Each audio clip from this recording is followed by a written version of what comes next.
Class 6-এর lesson 9 একটা English কবিতা যেটার নাম I will go with my father A ploughing. I will গো মানে কি আমি যাব, উইথ মাই ফাদার মানে কি বাবার সাথে, আ প্লাউইং মানে কি নাঙল চাষ করতে, ঠিক আছে, নাঙল দিয়ে চাষ করতে যাবে। লিখেছেন কে? তাহলে একটা ছেলে বাবার সঙ্গে চাষ করতে যাবে, সেইটা নিয়েই আজকের আমাদের কবিতা। লিখেছে কে? Joseph Campbell. Joseph John Campbell হচ্ছে একজন আয়ারল্যান্ডের কবি। কোন দেশের কবি? আয়ারল্যান্ডের কবি, ঠিক আছে। এবং ওনার লেখা এই কবিতাটা বেশ যে আমরা যে চাষ করি, প্রথমে আমরা চাষের 3টে ধাপ আছে। প্রথমে আমরা চাষ করি, সেখানে বীজ ফেলি, সেগুলো সবুজ হয়, তারপরে যখন সেই ফসলটা পাকে আমরা সেটা কেটে নিই। তো কাইন্ড অফ এটা একটা সেই গানের মতো একটা কবিতা, আমরা চাষ করি আনন্দে, ঠিক আছে, সেরকম টাইপের। তাহলে চলো লাইন বাই লাইন পড়ে বুঝে নিই। আমি উইল গো যাব, উইথ মাই ফাদার আমার বাবার সাথে, আ প্লাউইং নাঙল চাষ করতে, টু দ্য গ্রিন ফিল্ড সেই সবুজ মাঠে, বাই দ্য সি মানে সমুদ্রের পাড়ে। তাহলে ওরা কোথায় চাষ করতে যায়? নদীর পাড়ে না সি মানে সমুদ্রের পাড়ে? সমুদ্রের পাড়ে। আচ্ছা, কার সাথে যায় ছেলেটা বা মেয়েটা? কার সাথে যায়? বাবার সাথে যায়। কেমন মাঠে যায়? সবুজ না লাল? সবুজ মাঠে যায়। And the rooks and the crows, এগুলো পাখি, রুকস পাখি আর ক্রো মানে কাক, এই পাখিগুলো, অ্যান্ড দ্য সি গার্লস এটাও একটা পাখি। তাহলে কটা পাখির নাম পেলাম? 3টে। কি কি? রুকস, ক্রোজ আর সিগাল, ঠিক আছে। সিগাল মানে শঙ্খচিল, সমুদ্রের পাড়েই বেশি দেখা যায়। এই পাখিগুলো তখন কি করে যখন ওর বাবা চাষ করতে যায়? ওই পাখিগুলো will come flocking after me আমাদের পেছনে পেছনে দল বেঁধে আসে। ফ্লকিং মানে কি? দল বেঁধে আসে। আই উইল সিং আমি গান গাইবো। সিং মানে কি? গান গাইবো। To the patient horses, patient মানে অনেকেই ভাববে বুঝি রুগী, ডাক্তারখানার রুগী না। পেশেন্ট মানে হচ্ছে এখানে ধৈর্যশীল। যারা রুগী তাদেরকেও পেশেন্ট বলে, আবার যারা খুব ধৈর্য নিয়ে কাজ করে তাদেরকেও পেশেন্ট বলে। এখানে কে ধৈর্যশালী? হর্সেস, হর্স মানে কি? ঘোড়া। তাহলে অনেকগুলো ঘোড়া বলছে আমি গান করব সেই ধৈর্যশীল ঘোড়াদের। উইথ দ্য লার্ক এটাও একটা পাখি। তাহলে আর একটা পাখির নাম পেলাম, তার নাম কি? লার্ক পাখি।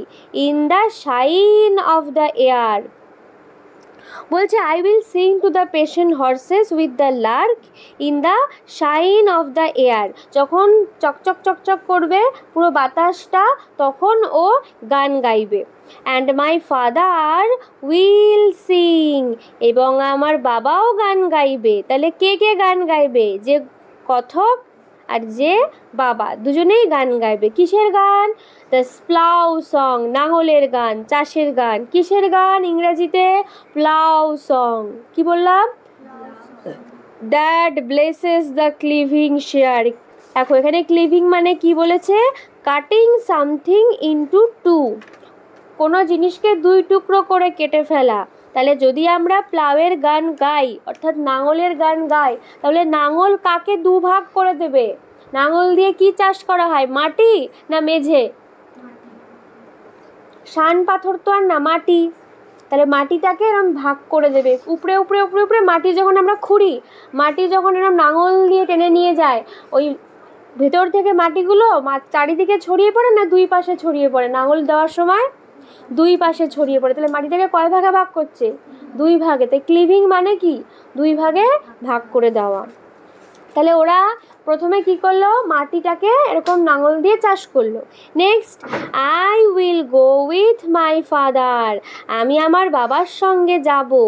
আর শোয়িং, শোয়িং মানে দেখেছো তোমরা ওই যে এরকম দানা ছড়িয়ে ছড়িয়ে ফেলে চাষিরা, মাঠের মধ্যে যায় যখন বর্ষা টর্ষা হয়, ওরা এরকম দানা এরকম বীজ যেটাকে বলে গাছের, সেই বীজ ছড়িয়ে দেয়। তো ওরা ওর বাবার সঙ্গে বীজ ছড়াতে যাবে। আর শোয়িং মানে কি? বীজ ছড়ানো। To the red field by the sea, সমুদ্রের পাড়ে ওদের মাঠের রং কি? রেড, মানে লাল মাটি, লাল মাটিতে ওরা বীজ ছড়াবে।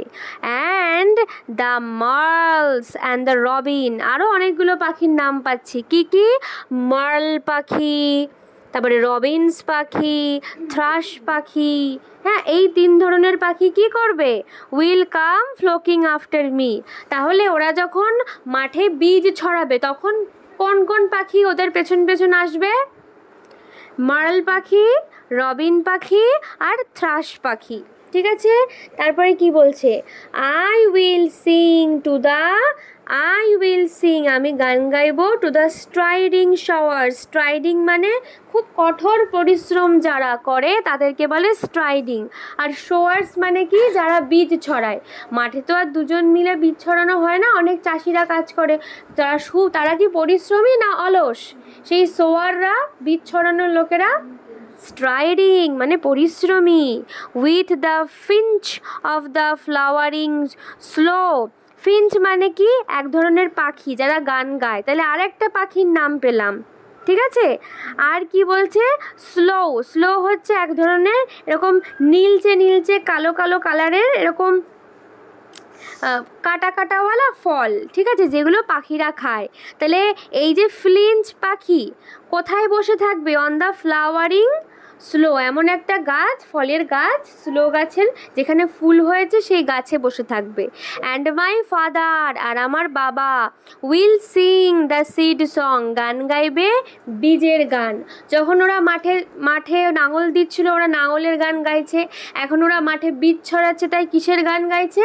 সিড সং, বীজের গান। That only the wise men know, এই গানটা শুধু বুদ্ধিমান লোকেরাই পারে। পরীক্ষায় প্রশ্ন আসবে কিসের গান? শুধুমাত্র ওয়াইজ ম্যান। ওয়াইজ ম্যান মানে বুদ্ধিমান লোকেরা কোন গান জানে? সিড সং মানে বীজের গান জানে। তারপরে I will go with my father, আমি আমার বাবার সঙ্গে যাব। I will go with my father. আর রিপিং, রিপিং মানে যখন ফসল পুরো পেকে যায় আর মানুষ কাটতে যায়, তো ওই ফসল কাটার সময়ে এবার যাচ্ছে।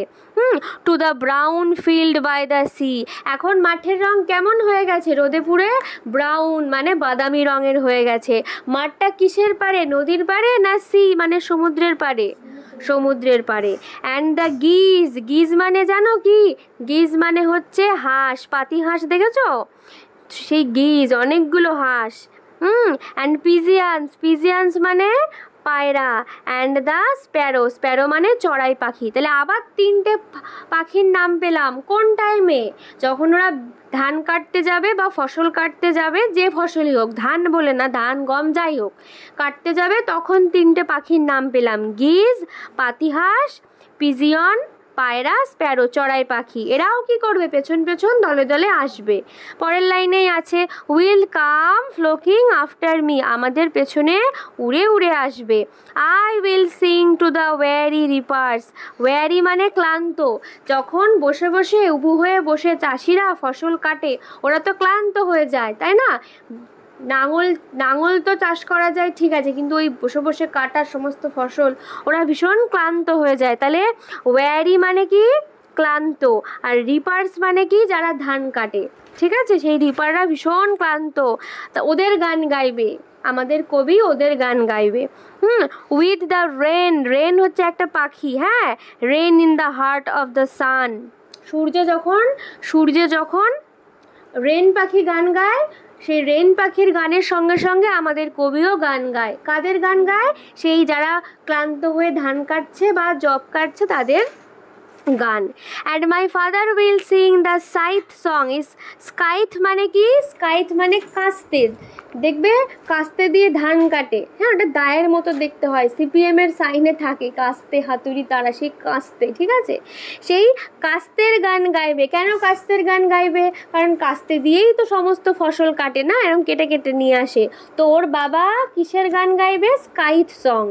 The joys of the harvest done. কেন গান গাইবে? আনন্দে, জয় মানে কি? আনন্দে। কিসের আনন্দে? হারভেস্ট মানে ফসল তোলার আনন্দে। তাহলে এই 3টে ধাপ আমরা পেলাম। প্রথমে লাঙল দিয়ে জমি চাষ করছে, তারপরে বীজ বুনছে, বীজ ছড়াচ্ছে, তারপরে ফসল ফলে গেলে ফসল কেটে নিচ্ছে। তো এই 3টে সময়ে কোন কোন ধরনের পাখিরা ডাকে? যখন লাঙল দিয়ে চাষ করে তখন কোন পাখিরা ওর পেছন পেছন এসে গান গায়। তারপরে যখন ওরা বীজ ছড়ায় তখন কোন পাখিরা ওদের পেছন পেছন উড়ে আসে। বা যখন ওরা ধান কাটে বা ফসল কাটে তখন ওর পেছন পেছন কোন পাখিরা আসে। অথবা কোন সময় কোন গান গাওয়া হয়, কোন সময় কোন পাখি গান করে, এগুলো কিন্তু তোমাদের ভালো করে বইটা থেকে পড়ে তোমাদেরকে মনে রাখতে হবে। ঠিক আছে?